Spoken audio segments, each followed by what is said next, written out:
Most people think relationships end in big arguments, dramatic fights, or sudden breakups. But the truth is, most relationships die quietly. Love doesn't always shatter in one moment. It fades slowly, over weeks, months, and sometimes even years. Until one day, you wake up and realize the connection is gone. The slow death of a relationship often begins silently. It starts with small things you barely notice. The good morning texts that stop. The laughter that feels forced. The conversations that get shorter every day. Next comes emotional distance. You share the same space, but you feel worlds apart.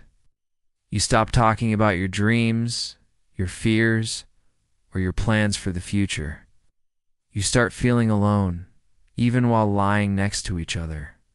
Then comes the loss of effort. The dates stop. Oh. The little surprises disappear. The I love you becomes a routine, if it comes at all. The worst part? Neither of you may even fight anymore.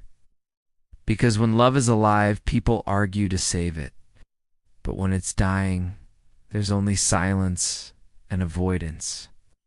One day, you'll look at the person you once couldn't live without and realize they're now just a stranger you share memories with.